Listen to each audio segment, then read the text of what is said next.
con Mónica Uribe. La doctora Mónica Uribe es historiadora, analista política, especialista en temas religiosos y también ha colaborado con este espacio de noticias para todos estos asuntos papales y vaticanos y todo lo que quieran. Mónica, bienvenida, ¿cómo te va? Muy buenas tardes.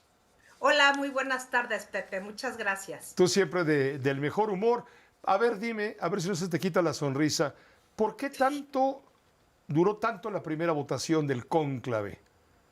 Por una cosa que salió, ya el chismecito así, que la verdad es que no sé cómo salió, pero un periodista inglés, Austin Ivory, señaló en Twitter, bueno, en X, que el cardenal Rainiero Cantalamessa, que fue el predicador de Juan Pablo II y de Benedicto, y todavía le tocó ser el predicador papal con Francisco, se tardó, le dieron un espacio de 15 minutos en la predicación, pero se tardó 50.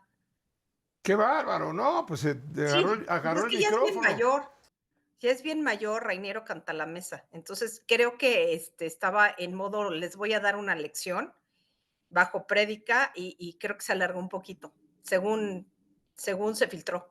Según se filtró, lo que no debe de filtrarse. Bueno, esto tampoco era Exacto. un secreto, era un hecho, Digo, no es un secreto, pues, claro. porque no es algo que atañe a la elección, pero sí, eso es lo que se dice, se comenta y se menciona.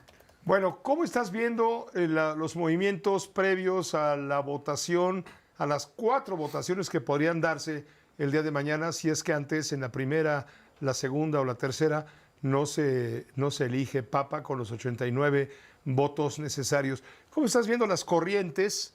Las corrientes, bueno, desde luego en todos los medios de comunicación del mundo, se juega mucho con la inteligencia artificial, con las encuestas, con los papables, en fin. Y ya sabes que el que entra papa sale cardenal, como dice el dicho de la iglesia, y es cierto, siempre ha sido igual. El quien menos te esperas, él va a ser el papa, en fin. ¿Cómo estás viendo las cosas? ¿Cómo has leído, cómo has percibido el ambiente previo a la selección del papa número 267, Mónica? Muy complicado. De entrada, complicadísimo porque son muchísimos cardenales, son 133, es la primera vez que son tantos. Lo máximo se suponía que eran 120, pero bueno, entre Benedicto y Francisco decidieron que votaran todos los cardenales menores de 80 años. Entonces, bueno, ya, es un quórum complicado. Además, es un quórum importante en términos de que son 71 países los que están ahí representados. Y no es porque interese tanto al país, sino interesa que no son bloques de cardenales. Antes había un bloque español, un bloque italiano, un bloque francés. Y a pesar de que son más los europeos, finalmente hay 71 cardenales que representan un solo país y que son de regiones muy distintas. Además, no se conocen. Digo, ya tuvieron 8 días más o menos para conocerse y para crear algunas alianzas, pero aún así no es fácil ponerse de acuerdo porque hay al menos 3 corrientes identificables: los tradicionalistas, que en términos civiles son conservadores; los moderados, que son liberales; y los progresistas. Entonces ya son 3 grupos ¿Quiénes son importantes. los seguidores del Papa Francisco? ¿Los Los progresistas? progresistas y parte de los moderados. Lo que pasa es que los moderados aceptaban algunas cosas, pero no estaban completamente de acuerdo con otras. Sobre todo, quizá el tema más complicado fue eh, la vía sinodal como única vía a la luz de los acontecimientos en Alemania, porque de verdad ese sínodo de la iglesia en Alemania se salió un poco, bueno, no un poco, un mucho, de lo que estaba previsto. O sea, se polarizó muchísimo la iglesia en Alemania. Entonces, algunos Mónica, tienen miedo. te voy a pedir un permiso. Necesitamos ir a corte, pero quisiéramos regresar Adelante. contigo porque hay todavía algunas inquietudes de la audiencia que ojalá puedan ser transmitidas adecuadamente por nosotros. Acompáñanos a un corte y volvemos contigo. El compromiso con la verdad Estamos con la doctora Mónica Uribe, historiadora, analista política, especialista en temas religiosos. Mónica, seguimos enlazados. Me hacen una pregunta. ¿Qué tanto pesa la corriente jesuita o jesuítica dentro de los 133 electores. O dicho de otra manera, ¿crees tú que pueda haber un Francisco II? A ver, un jesuita, Francisco II, no. No, son 4 los jesuitas, quizá el único que pudo haber sido candidato, bueno, dos, el cardenal Czerny y el cardenal Hollerich de Luxemburgo. No, no son los candidatos que pudieran, vamos, No tienen fuerza. son más que fuerzas que no va a repetir un jesuita. O sea, si fue difícil que un jesuita llegara al pontificado, que repita un jesuita es sumamente difícil. Un jesuita que además estuvo confrontado con los jesuitas, porque el Papa Sí, porque el Francisco tuvo Papa un sí distanciamiento. tuvo buena relación, efectivamente. Claro, estábamos leyendo el libro de El Loco de Dios, no sé si ya lo ojeaste, de Javier Ya le Cercas. di una pestañadita por ahí, Buenísimo, pero buenísimo. una biografía anterior en donde relatan, que se llama Recen por él, que relata todo el conflicto que tuvo con sus superiores jesuitas cuando él mismo era provincial en Buenos Argentina. Aires, en Argentina, Sí. claro.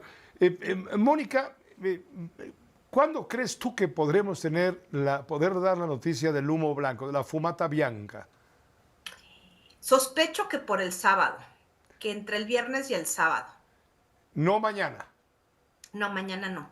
No, mira, son 2 votaciones mañana en la mañana, que sería la segunda y la tercera. Pronosticas humo negro. Sí, la mañana va a haber humo negro y en la tarde también. Te voy a decir por qué. Porque es un cónclave más complicado que el pasado. El pasado eran 115, se lograron poner de acuerdo hacia la quinta, pero ahora yo veo una iglesia mucho más polarizada que en aquel momento. Entonces va a ser más difícil que lleguen a un consenso mañana. Quizá mañana en la tarde se perfilen por lo menos 3 candidatos a partir de los cuales ya pueda haber consensos, pero hasta la tarde, no creo que sea en la mañana.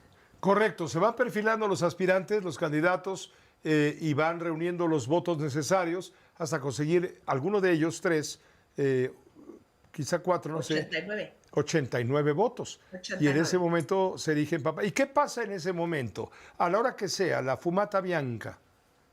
Bueno, lo primero que pasa es que se hace el escrutinio, y ya cuando se tiene el escrutinio y la aceptación, sale la fumata blanca.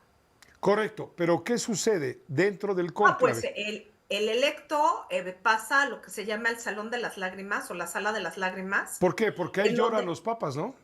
Sí, ahí lloran los papas, yo creo que de la impresión, porque sí es una tarea un poco difícil, según se ve y se cuenta, pero más que nada ahí es donde miden sotana, le preguntan el nombre, todo este tipo de cuestiones, habla con algunos cardenales y bueno, después pues ya sale al balcón. Al balcón Es lo que y saluda Y con saluda y da la bendición. la bendición Urbi et Orbi, que solamente la ejerce, la da, la ofrece cuando es investido papa, cuando No, la bendición Urbi et Orbi se da en Navidad, en Año Nuevo y en Pascua. en la resurrección. Sí, en la Pascua de Resurrección, sí. Correcto. Y tú estás viendo posibilidades para Matteo Zuppi, para el filipino Antonio Tagle, para Robert Sará de Guinea, Gerhard Ludwig Müller de Alemania. ¿Tú ves posibilidades para estos? Para todos no.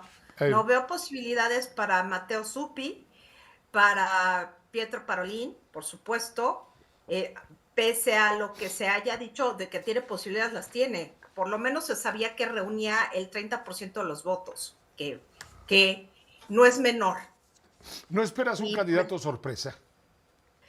yo espero más bien eso, que pudiera estar entre cardenales que no aparecieron en las primeras listas. Por ejemplo, el arzobispo de Marsella, el cardenal Avelino, puede ser él, aunque tengo dudas por lo del idioma. Está el cardenal portugués, José Tolentino Calaza de Mendoza, que es un curialista que puede tener posibilidades, no veo que llegue algún candidato conservador como Müller o como Sarah. Primero, Sarah le falta un mes para cumplir 80 años. Sí, Entonces, correcto. no, por ahí no va.